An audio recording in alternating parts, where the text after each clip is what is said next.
What's happening with Salmonberry is another really important project that's going to be a magical journey through the Oregon story and take us from Portland to the coast. So, Doug, come on up.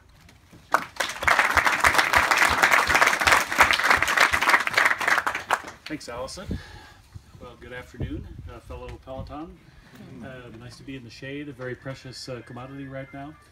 Let's see, a couple thoughts. Soon to be retired. I'm the Oregon State Forester, the director of ODF, and been 29 years with the agency. Very proud to lead right now a group that's actively involved in firefighting. And today my choice was to be in Paisley or to be here, and so about the same amount of shade. I'm glad to be here.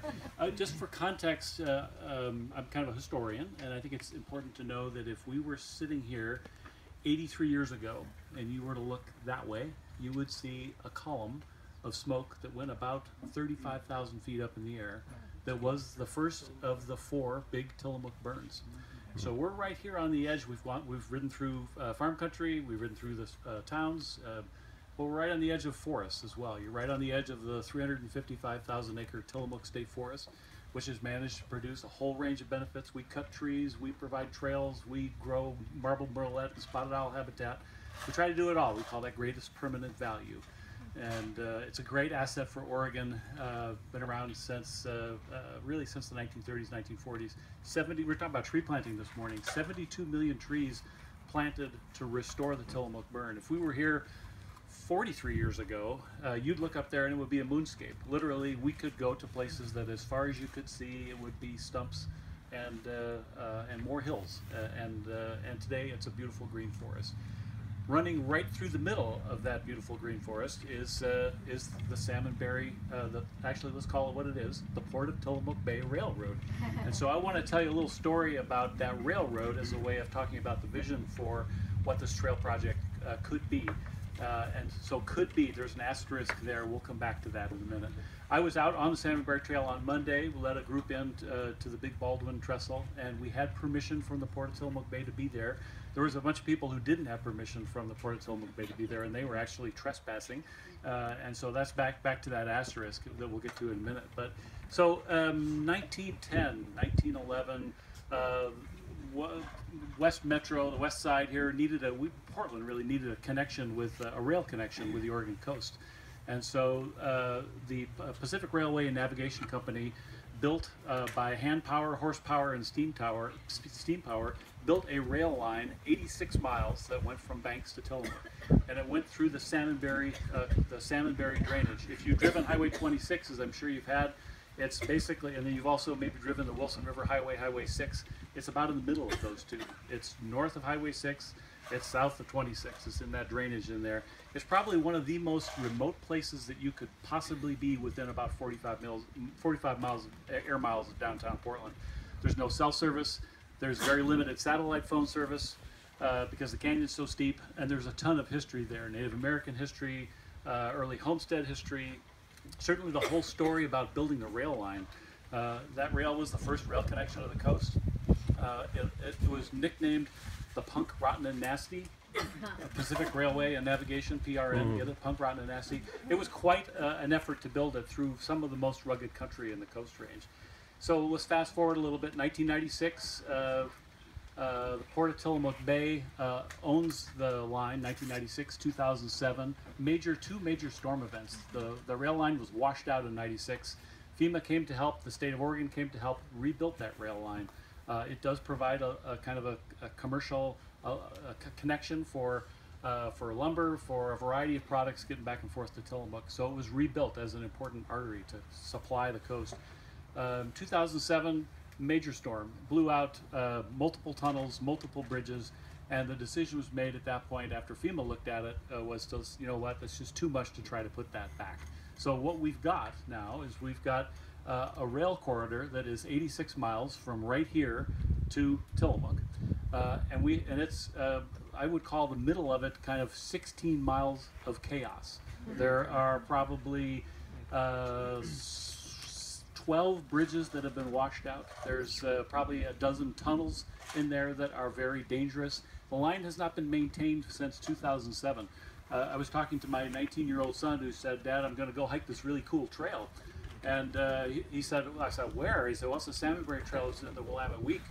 And I said, now wait a minute, we need to talk about that. And so the message I would want you to know is it's not a trail yet, but there's a vision. And the vision is, what if you were able to get off Max, ride the Council Trail out here, Forest Grove, connect up, and then basically ride and walk or adventure yourself from here to Tillamook over a couple of days.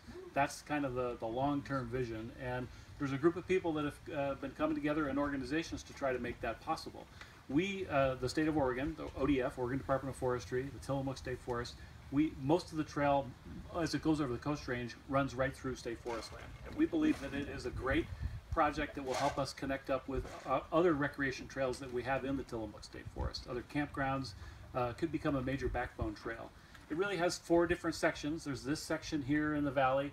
There's the Coast Range section where the Salmonberry flows into the Nehalem. There's kind of the Nehalem section, and then there's the coast section along 101. And if you've ever ridden your bike along Highway 101 around Bay City and Garibaldi and that neck of the woods, you are taking your life in your hands. So the mayors of Tillamook County are very excited about the project just because they feel that it will be a major safety improvement in the 101 corridor. So we've, thanks to Cycle Oregon provided a transformational gift to get this project going. They gave us $100,000 and a lot of push and energy and moral support to work with Walker Macy to do a vision document. I call it, it's not really even a master plan yet, it's a concept plan. And I've got a copy of it in my car when we get back if anybody wants to see it. I also have a brochure on the project if you'd like to, I have them even in my bag if you'd like to take one. So Cycle Oregon really stepped up and helped us do the homework on the project. And the range of, okay, what's it going to cost, is somewhere between 46 and 65 million. It depends on what the level of connection is. There's a scenic railroad that's operating on the west side of the forest, on the Coast Range, the Oregon Coast Scenic Railroad. They've got a really active business, really neat kind of tourist draw over there. And their vision is, I think they would ultimately, they would like to have it connect by rail all the way back across. In my view, the kind of emerging planning reality is that trying to invest in recreating a rail line back over the Coast Range is just cost prohibitive to do. So the vision is that you have a trail that's kind of like the Banks-Vernonia Linear Trail that will take you out toward Cochrane, maybe out the other side of Cochrane, and then maybe we've got a different type of trail. It's not paved, a different type of more adventure trail, if you will, that takes you through the top of the Coast Range. Cochrane's at the top of the Coast Range, and then potentially linking up with some other trail alignments over on the west side, back on some roads as well as some paved surfaces, so that you could eventually get yourself on your bike from here to there. It's a project that is going to evolve in pieces, probably. It's going to be tied to existing other connections. We have the Gales Creek Trail here in the Tillamook State Forest. We've got the Banks-Vernonia Linear Trail. There's opportunities for connecting pieces together, and I think that will happen first before there's a large, full-scale connection. And so, administratively, what's happened is we formed an agency called the Salmonberry Trail Intergovernmental Agency. Lisa Sumption, the Director of Parks, and myself are the co-chairs. Washington County, Tillamook County, State Parks, Cycle Oregon has been a key player in that, and others have really made that possible. We've got a project manager, Dennis Wiley from State Parks, and he's helping to do some of the early planning work.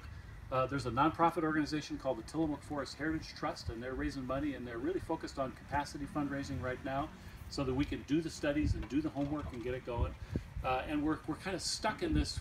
There's some good energy, and you've heard about it, and maybe you've seen the pictures, maybe you read the Willamette Week story, maybe your 19-year-old said, let's go hike the trail, but it's really not a trail yet. And so we need to have people, kind of build and share that excitement and funnel that excitement into helping the project happen. There is some use and frankly abuse that's going on out there on the trail right now. It is owned by the Port of Tillamook Bay. There's been some vandalism on some of the trestles. And people are going out and parking in places they shouldn't be parking, and so it's really not a trail yet. But again, that vision is that connection across the top of the Coast Range, and really through the Salmonberry Trail Intergovernmental Agency, the Trust, State Parks, ODF, both counties, working hard to make it happen. And I appreciate Carolyn's comment about it being a multi-generational project. From a fundraising standpoint, you want to say, yeah, we could do it tomorrow if we had the right gift. The reality is it's probably going to be just like Banks Vernonia. It took 30 years to build the Banks Vernonia linear trail, which is in a much, from an engineering standpoint, a much simpler alignment than 86 miles of the 160 inches of rain a year at the top of the Coast Range and some of the wickedest, most landslide-prone area in the Coast Range, and a kind of a complicated ownership pattern both on this side as well as on the coast side in terms of adjacency. So we have a lot of details to wind through there. And so what I would ask for you would be to keep the project in mind, salmonberrytrail.org. Take a look at it. We're in capacity fundraising stage right now.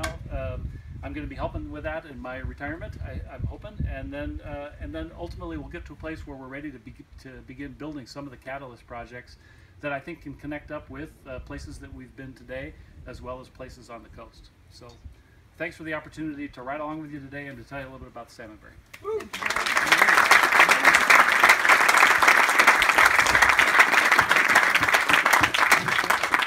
So I think you probably have the sense, so we've got work to do. There's work to do all around, and there's also work to do to get ourselves from here back to Forest Grove. Yeah. So it's a little warmer out now. We're gonna, in a couple of minutes, we're gonna saddle up.